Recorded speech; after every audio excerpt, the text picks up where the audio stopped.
8장 1절에서 25절까지 말씀입니다.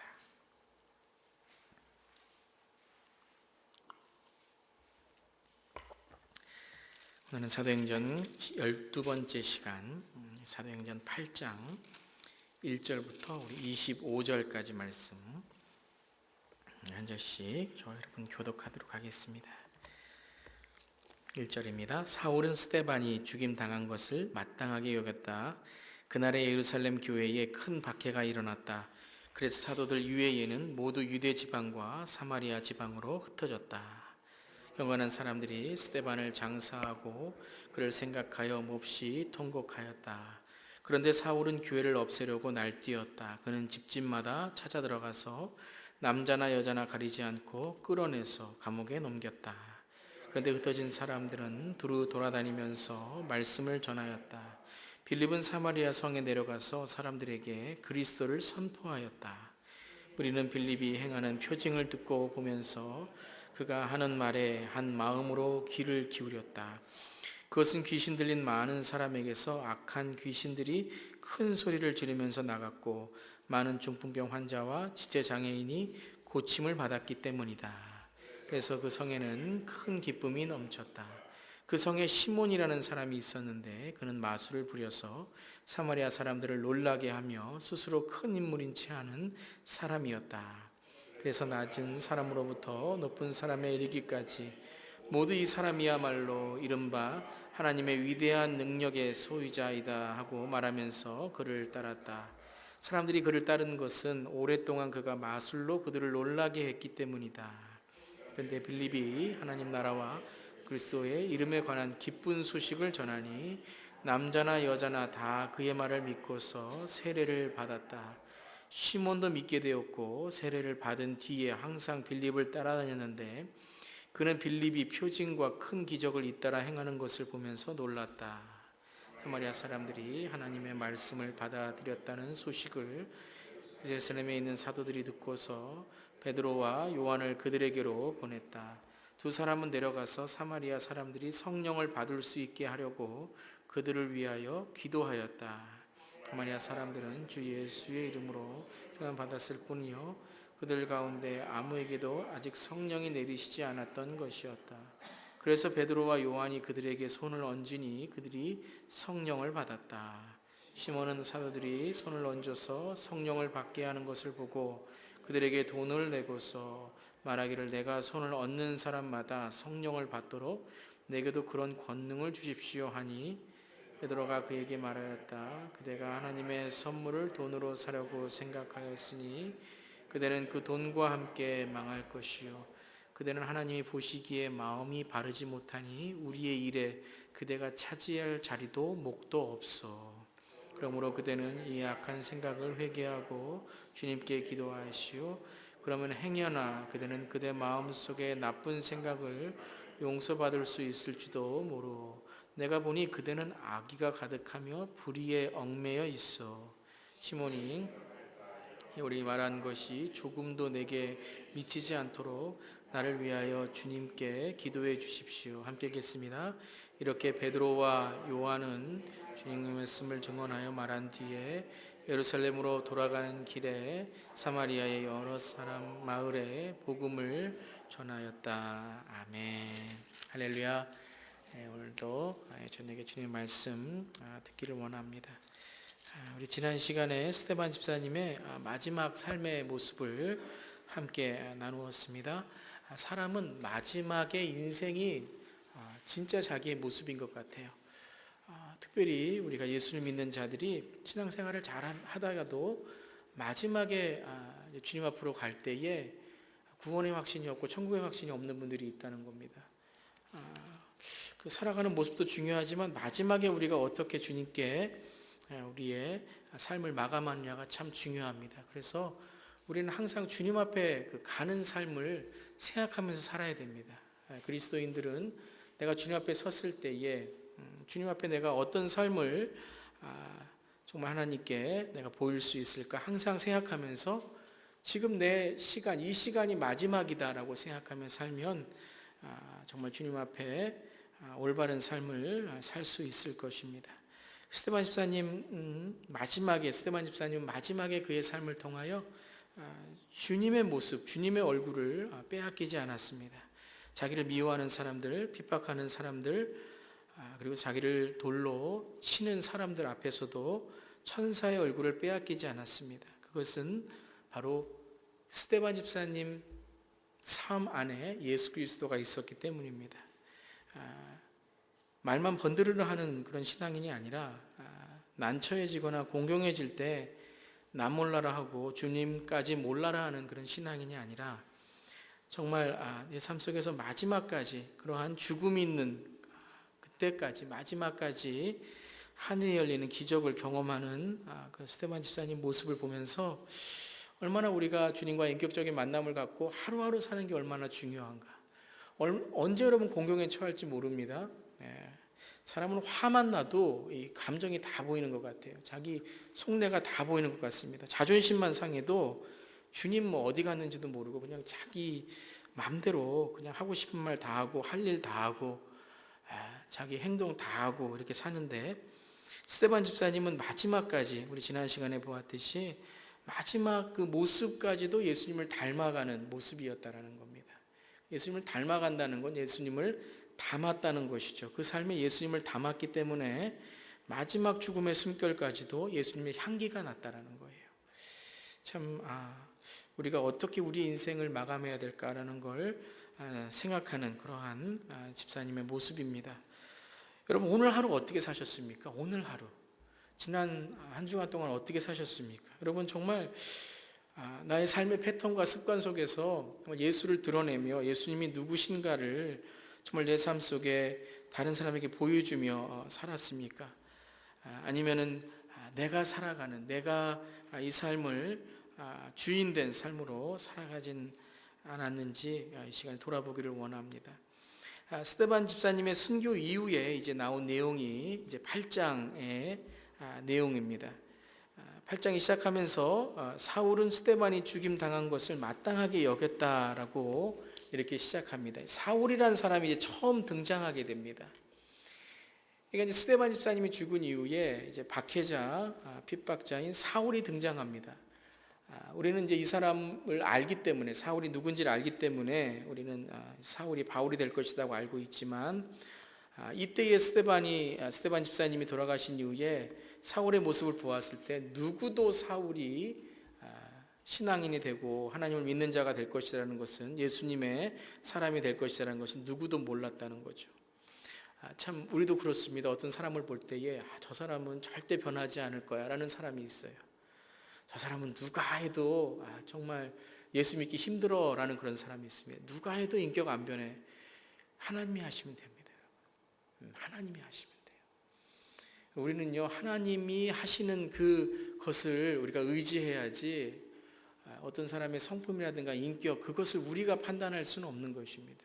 그러니까 우리는 항상 하나님의 눈으로 봐야 돼요. 어린아이, 작은 어린아이를 보더라도 여러분 하나님의 눈으로 볼 수 있는 자가 되어야 됩니다. 사무엘이 다윗을 봤을 때 중심을 보라고 했잖아요. 하나님은 항상 미래를 보십니다.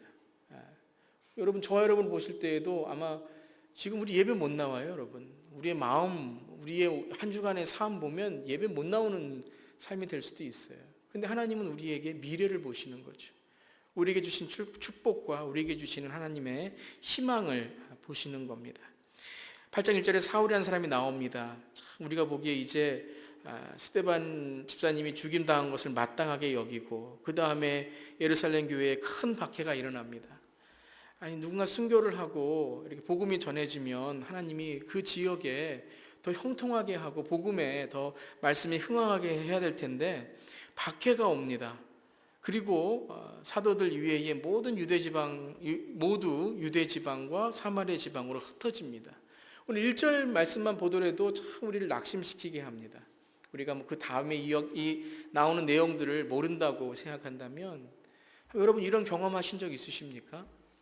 무엇인가 내가 주님을 위해서 일한다고 했는데 억울한 일을 당하고 만나는 사람마다 나에게 상처를 주고 그저 하는 일마다 정말 잘 안 돼요. 주님의 일을 한다고 했는데, 기도도 하고 말씀도 읽는다고 했는데 그 일이 오히려 나에게 큰 억울함을 당하거나 상처를 준다거나 아니면 내가 참 낙심되는 일들이 되고 만나는 사람마다 믿는 자라고 하는데도 자꾸 상처를 받고 할 때가 있으셨습니까? 오늘 8장 1절에 그런 내용이죠. 그런데 핍박과 환난 속에서 이제 유대와 사마리아 지방으로 흩어지는데 이것이 바로 하나님의 계획이었다라는 겁니다. 그래서 우리에게는 하나님의 말씀이 너무 중요합니다. 하나님이 약속하신 것이 중요하다는 거예요.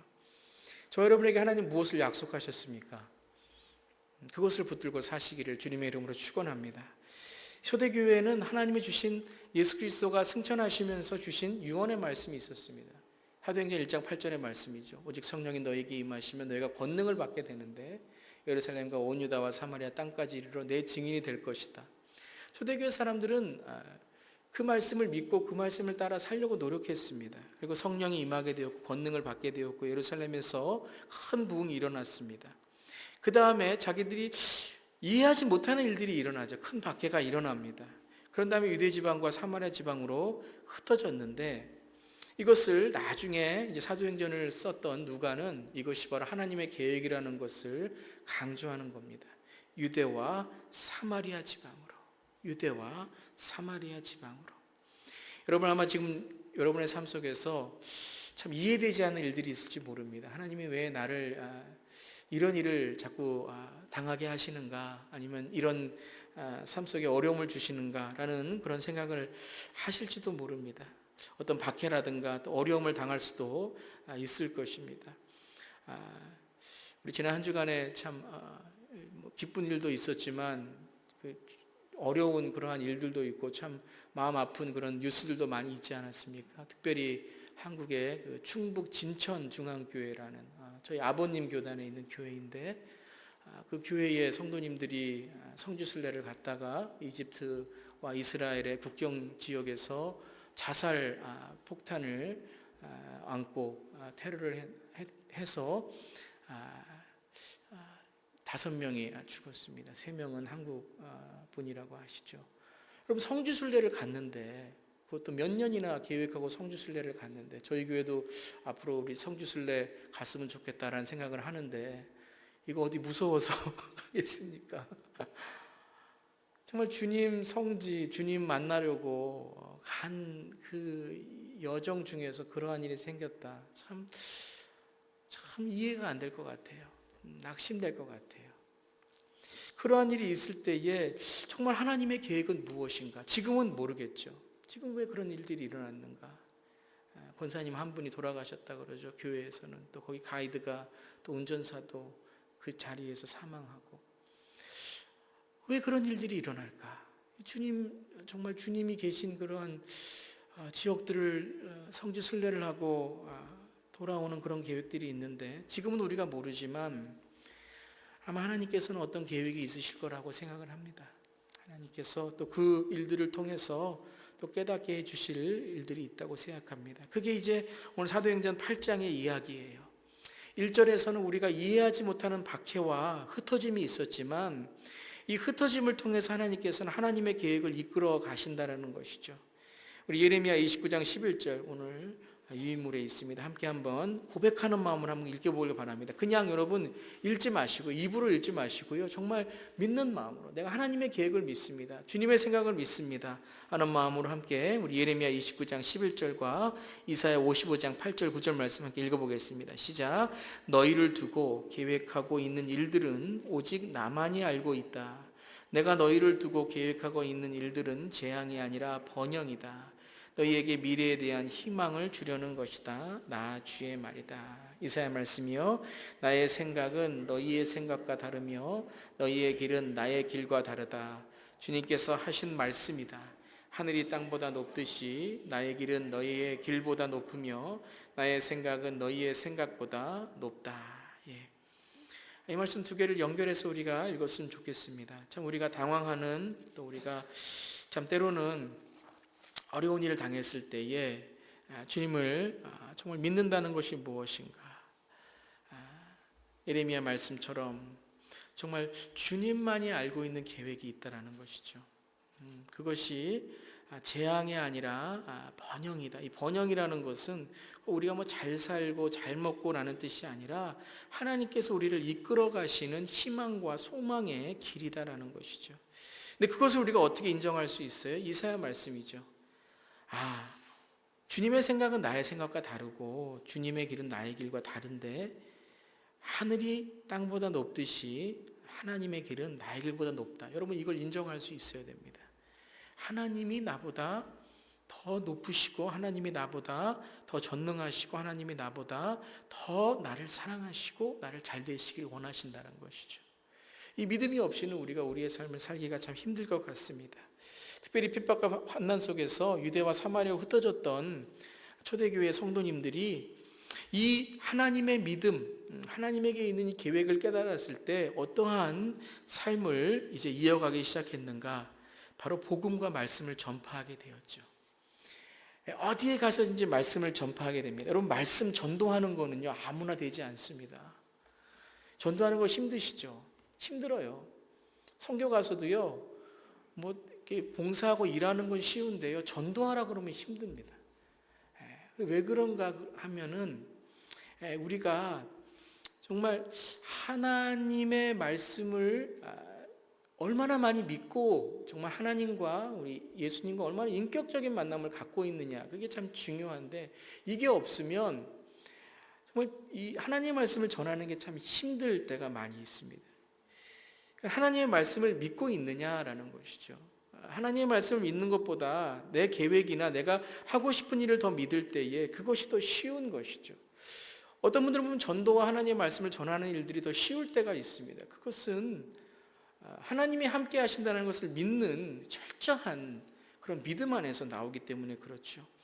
핍박과 환난 속에 초대교회에 있던 성도들이 어떻게 말씀을 전파할 수 있었을까? 그들이 도망가거나 피하거나 원망하고 불평한 것이 아니라 말씀을 전할 수 있었던 이유는 바로 그들 안에 하나님이 계셨다라는 거예요. 그들 안에 예수 그리스도의 성령이 함께 하셨다라는 겁니다. 여러분 오늘 이제 8장 말씀을 함께 나눌 때에 한 가지 여러분이 포커스를 하나 둘 것이 뭐냐 하면요. 이게 하나 대조를 이룹니다. 외면적인 것과 내면적인 것이 대조를 이루는 겁니다. 첫 번째에 있었던 모습은 고난 속에서 하나님의 기쁨과 은혜와 성령이 함께한 사람들에 대한 내용이고요. 마지막에 있는 이야기는 모든 것을 존경받고 사람들이 부러워하고 돈도 있고 참 모든 것을 잘 계획하고 있는 똑똑한 사람 마술사 시몬이 그 내면에는 성령이 없었다는 것을 지금 대조하는 것입니다. 우리가 눈에 보이는 것으로 판단하게 되면 믿음의 삶을 살지 못합니다. 그러니까 첫 번째는 이제 이 고난과 성령과 기쁨의 성도의 삶을 우리에게 보여주는 거죠.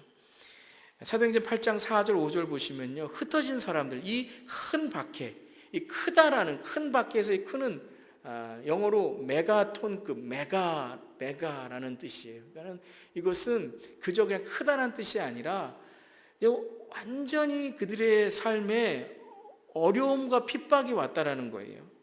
그들에게 이제는 상상도 할 수 없는 큰 핍박, 우리가 100만 배를 메가 뭐 이렇게 얘기하지 않습니까? 그렇듯이 정말 큰 핍박이 왔는데 그들이 흩어진 사람들이 뭘 했습니까?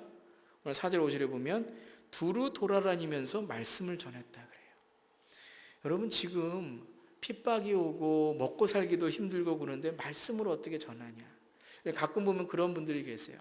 먹고 살기도 힘든데요. 무슨 말씀 기도가 무슨 소용이 있습니까? 무슨 예배가 소용이 있습니까? 내가 지금 일하기도 바쁘고 지금 애들 키우기도 바쁜데 무슨 예배 말씀 목사님 그런 얘기는 나중에 좀 나아졌을 때 하세요. 이렇게 얘기하시는 분들이 있어요.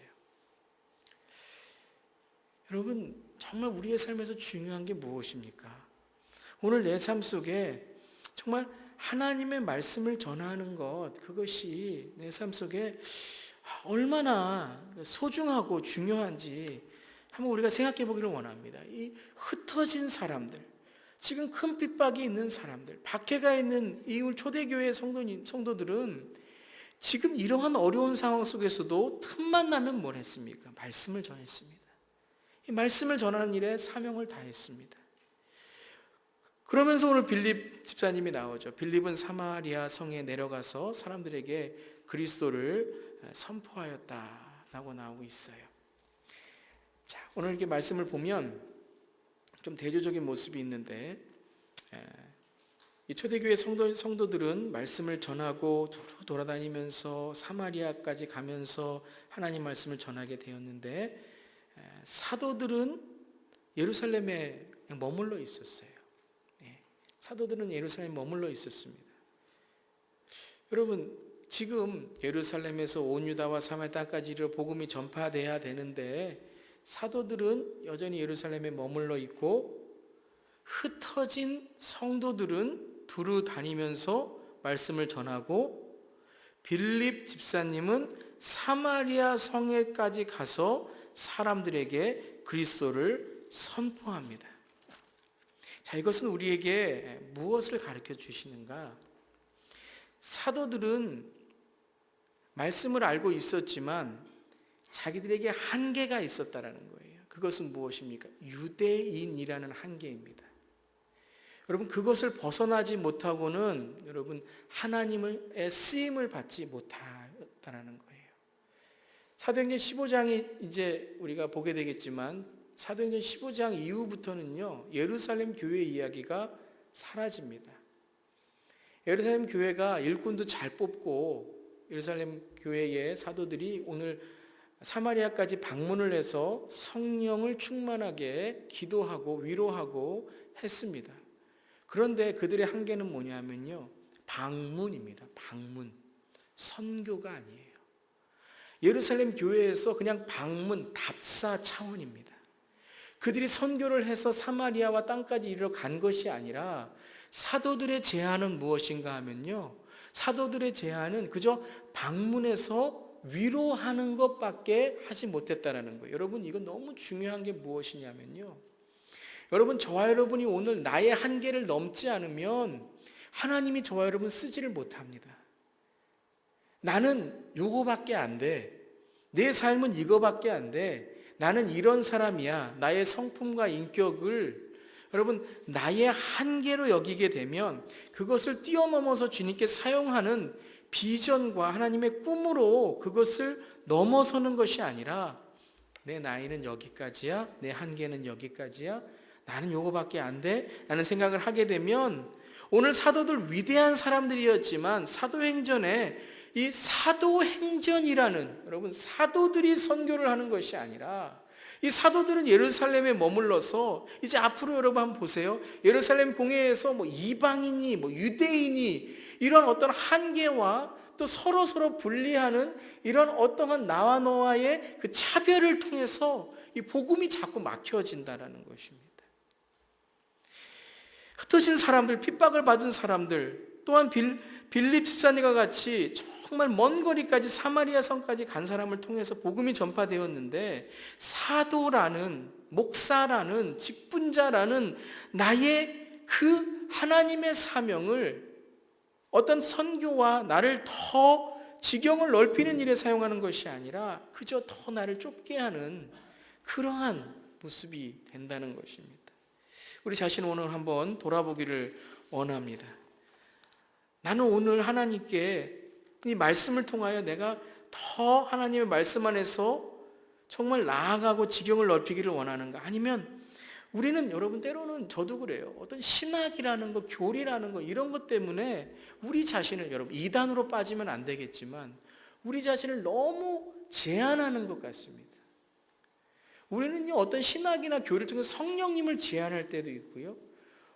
어떤 우리 삶 속에 하나님께서 이루시는 일들을 자꾸 제한하는 경우가 있습니다. 그래서 하나님은 우리를 더 사용하시기를 원하시는데, 아브라함처럼 우리를 75세에 부르셔서 갈대아우를 떠나게 만드시는데 우리는 여전히 내 자리에 남아있다라는 겁니다. 내 생각에 남아있다라는 겁니다. 여러분 스데반 집사님 어땠습니까? 스데반 집사님 사도행전 6장 10절에 보면 스데반 집사님이 논쟁을 하고 그리고 유대인들과 신학의 논쟁을 할 때에 그가 그에게 있었던 지식으로 이야기하지 않고 지혜와 성령으로 말했다고 이야기하고 있어요. 그때 스데반을 당해낼 수 없었다 그랬습니다. 여러분, 우리의 생각으로는요 세상을 당해낼 수 없습니다. 하지만 우리가 성령으로, 주님의 성령의 임재로 나아갈 때에 세상은 우리를 감당할 수 없습니다. 히브리서 11장에 이렇게 말씀하시잖아요. 세상이 우리를 감당할 수 없다고 말씀하시잖아요. 어떻게 이런 일들이 가능합니까? 우리가 말씀을 전할 때 어떻게 이런 일들이 가능합니까?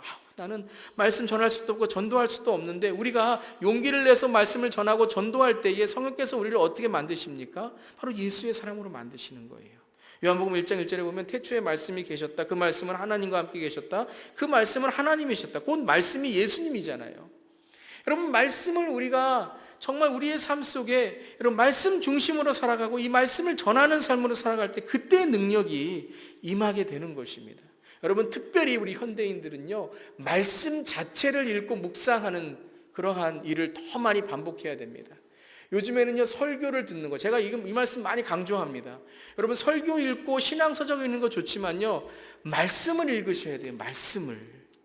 여러분이 이 말씀을 내 말씀으로 읽어서 여러분 로고스, 설교로 목사님이 말씀하시고 오늘도 제가 말하는 어떤 내용이 아니라 여러분 자신이 이 하나님을 만나는, 이 예수를 만나는 삶이 되어야죠. 신앙서적 설교 읽고 하는 것으로 끝내면요 여러분 신앙 성장하지 못합니다.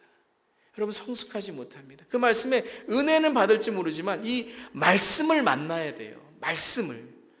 여러분이 그저 예배에 나오셔서 말씀 듣는 것으로 끝나면 안 됩니다. 여러분이 매일매일 이 말씀을 만나야 됩니다. 여러분, 이 예수를 만나야 됩니다. 바로 이 초대교회에 이 말씀을 전파했다라는 건 무엇입니까? 이 말씀을 알고 전파했다는 게 아니에요. 이들이 교리를 알면 얼마나 많이 알겠습니까? 신학을 알면 얼마나 많이 신학을 알겠습니까? 이들이 뭐 말씀이 있었겠습니까? 여러분, 지금 우리보다 여러분 이들은요 더 자료가 없어요. 인터넷 검색도 못해요. 그런데 이들에게는 무엇이 있었습니까? 예수가 있었습니다. 예수 그리스도가 있는 거예요. 예수 그리스도와 인격적인 만남을 통하여, 예수를 통하여 그들은 그들의 삶에 흩어져 있었지만 사마리아로 가고 땅끝까지 복음을 전했다라는 것입니다.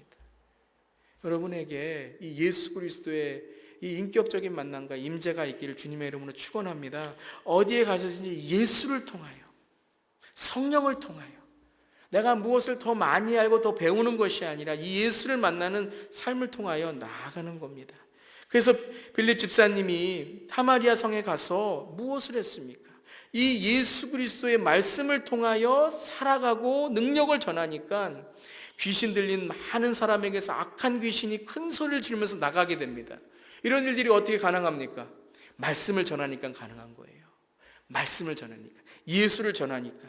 많은 중풍병 환자와 지체장애인이 고침을 받았기 때문에 그래서 그 성에는 큰 기쁨이 넘쳤습니다. 이 기쁨은 어떤 기쁨입니까? 예수 믿는 기쁨입니다. 예수를 통한 기쁨입니다. 여러분, 저와 여러분에게 이 예수 믿는 기쁨이 있으시기를 주님의 이름으로 축원합니다. 그러니까 여러분, 예수 믿는 기쁨은 어디서 나오는 거예요? 말씀입니다. 예수 믿는 능력은 어디서 나오는 겁니까? 말씀입니다. 말씀 속에서 여러분이 말씀을 상고하고 말씀을 묵상하고 말씀 속에서 주님을 만날 때에, 이 말씀 안에 계신 예수 그리스도를 만날 때에 그때의 능력이 있는 것이지, 그저 말씀에 대하여 내가 읽고 말씀에 대하여 지식을 쌓고 말씀 대하여 어디에 무엇이 있다라는 것만으로 끝나게 되면 우리의 삶 속에 이 초대교회의 능력이 없다라는 겁니다. 여러분, 우리 교회도 똑같습니다. 사도행전 29장을 써가는 교회로서 정말 우리의 한계를 뛰어넘고 정말 유대와 사마리아 지방으로 가려면 이 말씀에 우리가 새롭게 나 자신을 발견해야 됩니다. 이 말씀 안에 내 자신이 누구인가를 바라봐야 됩니다. 말씀이 거울이 돼서 내가 어떻게 살아가야 될까를 바라봐야 된다는 것입니다. 사도들은 예루살렘에서 머물렀지만 이 말씀을 통하여 이 말씀이 흩어진 성도들을 사마리아 땅까지 복음을 전하게 만들었다는 것입니다. 그래서 첫 번째, 이제 빌립 집사님이 복음을 전한 곳이 사마리아 지방입니다. 그 지방에서 사마리아 성에서 이제 말씀을 전하는 모습이 이제 16절부터 나오게 되는데요. 오늘 말씀에서 이제 사마리아 성에서 복음을 전합니다. 9절부터 나오죠. 사마리아 성에서 복음을 전합니다. 첫 번째 만난 사람이 시몬이라는 사람입니다. 그래서 1절부터 8절까지는요. 고난 가운데 성령과 기쁨이 있었던 초대교회의 성도들의 모습을 우리에게 보여주면서 외면적으로 고난과 어려움이 있었지만 그들이 성령이 함께 하셨을 때 그들에게 정말 그리스도의 능력과 기쁨이 있었다는 것을 첫 번째 우리에게 예화를 통하여, 이 이야기를 통하여 우리에게 말씀하시는 겁니다. 두 번째는 이제 9절부터 25절까지입니다. 오늘 3번과 4번이죠. 이 모습은 뭐냐면요, 정말 눈에 보기에 존경하는 모습입니다. 참 우리가 보기에 부러운 사람이에요. 참 하나님께서 함께 하시는 사람, 정말로 믿음의 소유자이다, 위대한 능력의 소유자이다. 저분은 정말 존경한 분이다. 저분처럼 저렇게 참 모든 일이 잘 되면 얼마나 좋을까 하는 그러한 시몬이라는 사람인데요, 이 시몬이라는 사람과 이 사마리아 지방의 오늘 모습에 사마리아 사람들은 세례만 받았을 뿐 성령이 내리시지 않았다는 걸 강조하는 거예요. 오늘 8장 10절에 보면 사마리아 사람들은 주 예수의 이름으로 세례만 받았을 뿐이요 그들 가운데 아무에게도 아직 성령이 내리지 않았던 것이다 라는 것을 강조합니다. 사마리아 사람들, 예수를 믿고 세례를 받았습니다. 말씀을 듣고 믿게 되었는데 그들에게 성령이 아직 내리지 않았다라고 말씀하십니다.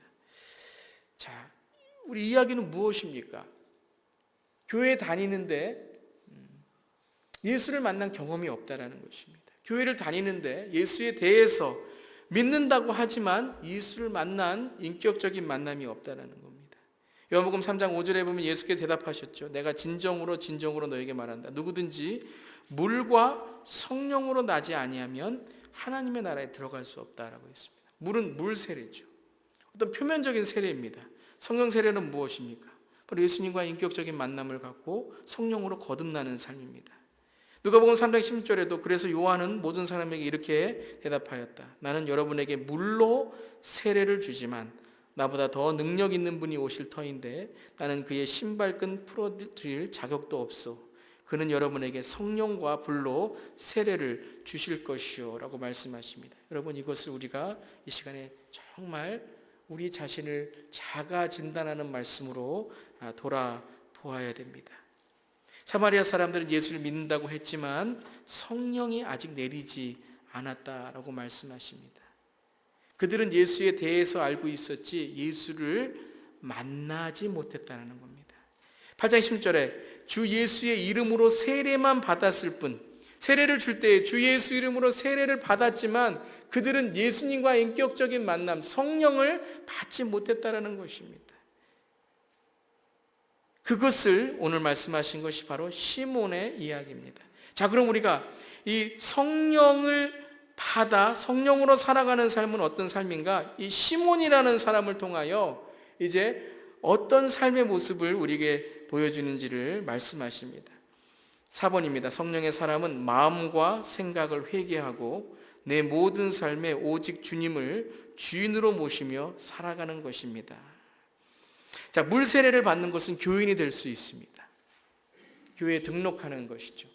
교인이 되고 그리고 교회에 나와서 직분자가 되고 때로는 목사가 될 수도 있습니다.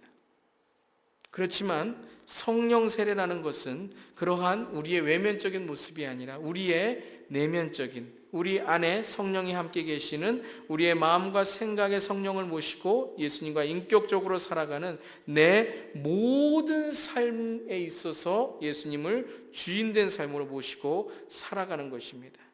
여러분, 오늘 시몬의 모습을 볼 때에 그가 사람들에게 존경을 받습니다. 그리고 오늘 13절에 보면 그가 시몬도 믿게 되어서 세례를 받은 뒤에 항상 빌립을 따라다녔습니다. 그런 다음에 이제 베드로와 요한이 와서 성령을 내려 그리고 성령으로 모든 사람이 충만하게 되는 것을 보고 이 시몬의 반응을 보십시오. 시몬의 반응은 어땠습니까? 시몬이 사도들이 손을 얹어서 성령을 받게 하는 것을 보고 나서 18절에 보면요, 그들에게 돈을 내고서 성령을 사려고 합니다. 이것은 무엇을 뜻하는 것입니까? 바로 그가 그의 삶의 주인이었다는 것입니다. 성령마저도 그가 돈을 주고 사는, 그가 부리고 이용할 수 있는 것이라고 생각했다는 것입니다. 그가 그렇게 교회 일을 했던 거예요. 그렇게 사도들을 따라다녔던 거예요. 그는 무엇을 이익을 얻기 위해서, 유익을 얻기 위해서. 그 마음속에는요, 누구를 위한다고 한 것이었지만 그 마음 깊은 곳에는 자기가 어떤 유익을 얻고 자기가 어떤 존경을 얻고 자기가 사람들의 주인이 되고자 하고 자기의 삶의 주인이 되고자 하는 마음으로 그렇게 빌립을 따라다녔다라는 거예요. 그랬더니 19절에 내가 손을 얹는 사람마다 성령을 받도록 내게도 그런 권능을 주십시오 라고 합니다. 이때에 베드로가 뭐라고 이야기합니까? 20절의 말씀입니다. 그대가 하나님의 선물을 돈으로 사려고 생각하였으니 그대는 그 돈과 함께 망할 것이요 라고 이야기합니다. 자, 이것이 시몬의 마지막 예언과 같은 말씀이 될 수 있을 것입니다. 그가 어떻게 마지막 삶을 마감할 것인가? 돈과 함께 망할 것이다라는 거죠. 그의 삶에 성령으로 예수 그리스도가 주인된 삶을 살지 않으면 당신은 바로 돈으로 망하게 될 것이요. 그러면서 21절에 이렇게 말씀하십니다. 그대는 하나님이 보시기에 마음이 바르지 못하니 우리의 일에 그대가 차지할 자리도 목도 없소라고 말하고 있습니다. 자, 성령의 세례는 무엇인가? 성령으로 거듭난다는 건 무엇인가? 바로 하나님의 보시기에 우리의 마음이 항상 바르게 살아가는 것입니다. 우리의 마음이 주님께 항상 누가 보든지 보지 않든지 간에 우리의 마음과 생각이 항상 하나님이 보시는 것처럼 살아가는 것. 우리의 삶이 하나님이 보시기에 깨끗한 삶을 살아가는 것. 그 삶이 바로 주님이 주인된 삶입니다. 어떤 내가 내 삶 속에 사람이 볼 때는 잘하다가 사람이 보지 않을 때에는 내가 내 삶과 아주 다른 그러한 삶을 사는 것이 아니라 어디에 있든지 간에 내 마음과 생각이 오로지 하나님 보시기에 그것이 라틴어로 코람데오라 그러죠. 하나님이 보시기에 항상 여러분 모습이 아닙니다. 내 마음이 항상 바른 것입니다. 마음이 주님께 바른 것입니다. 나의 생각이 주님께 바른 것입니다. 22절에 그대는 이 악한 생각을 이렇게 얘기합니다. 자, 세례를 받았다는 것, 우리가 교인이 됐다는 것, 우리 교회에 등록했다는 것으로 끝나는 것이 아니라 성령이 우리 안에 있다는 것은 여러분 교회 안에뿐만 아니라 가정에서도 직장에서도 우리가 어디에 있든지 간에 성령이 나의 주인, 예수님이 나의 주인 된 삶을 살아가는 것입니다. 그러기 위해서는 우리가 우리의 마음과 생각을 어떻게 해야 돼요? 회개하고 라고 나오고 있습니다. 회개하고 주님께 기도하시오. 자, 이것이 성령의 사람의 모습입니다. 마음과 생각을 매일매일 주님 앞에서 회개하는 사람, 주님 앞에서 깨끗하게 하는 사람, 언제나 내 마음이 주님 앞에서 바르게 서 있으려고 항상 주님께 내 마음과 생각을 드리는 사람, 이 사람이 성령의 사람입니다. 매일매일 내 삶 속에 주님을 마음에 모시고 내 삶 속에 주님께 오늘 말씀에 보면 행여나 그대는 그대 마음속에 나쁜 생각을 용서받는다 그랬어요. 시몬의 생각, 나쁜 생각, 악한 생각 하나님께서는 다 알고 계시다는 것을 말씀하시는 것이죠. 자, 오늘 보세요. 고난을 받았던 성도들은 그 고난 가운데 성령님과 함께 동행함을 통하여 그 삶 속에 기쁨이 넘치고 은혜가 넘쳤던 삶이었는데 시몬은 다른 사람들이 존경하고 다른 사람이 부러워하는 삶이었지만 그 마음과 생각에는 악한 생각과 나쁜 생각과 그리고 바르지 못한 마음이 있었기 때문에 그는 하나님께서 그를 책망하셨다는 거예요. 그리고 그의 마지막 24절의 모습은 참 우리에게 난처하게 만듭니다. 시몬이 이렇게 대답하죠. 여러분이 말한 것이 조금도 내게 미치지 않도록 나를 위하여 주님께 기도해 주십시오. 자, 보세요. 항상 다른 사람에게 기도 부탁만 하고 있는 거예요. 자기가 기도하는 것이 아니라 자기의 입으로, 자기의 마음으로, 자기의 생각으로 회개하는 것이 아니라 지금 사도에게 기도 부탁하는 것, 이것도 중요하겠지만 자기가 주님 앞에 나와서 회개하고 자기 생각이 드러난 것을 정말 하나도 숨기지 않고 주님께 오늘 주여 나를 용서하여 주시옵소서, 이렇게 주님께 정말 자기의 삶을 드려야 되는 것, 주인된 삶을 주님께 드려야 되는 것입니다. 자, 오늘 8장 말씀을 통하여 흩어지거나 모이거나 복음을 전했던 초대교회의 성도들의 모습, 그리고 모든 것이 잘 된다고 부러워했던 시몬의 모습을 통하여 하나님은 그 인생을 성령을 받지 못한, 바로 하나님이 인정하지 못하는 삶, 바로 악의가 가득하며 불의에 얽매여 있는 삶이라고 말씀하십니다. 우리 한번 시간에 기도하겠습니다. 우리 시간에 기도하면서 우리의 삶을 돌아보기를 원합니다. 우리의 외면적인 것만 바라보지 않고요, 내가 지금 어떠한 어려움을 갖고 있다는 걸 바라보는 것이 아니라 우리의 내면에 우리는 성령님과 동행하는 삶을 살고 있습니까? 정말 주님께서 주인이 되셔서 오늘 나의 깊은 마음 구석까지도 하나님께서 보시고 하나님께서 정말 내 삶 속에 정말 성령의 기쁨으로 함께 하시는가? 아니면 우리의 마음 속에 여전히 악한 생각과 나쁜 생각과 악의와 불법으로 가득 차 있는가? 이 시간에 우리 주님을 주인으로 모시고 날마다 우리의 얽매인 것을 벗어버리고 온전케 하시는 주만 바라보는 삶이 되기를 원합니다. 우리 다 함께 한번 이 시간을 통성으로 한번 기도하겠습니다.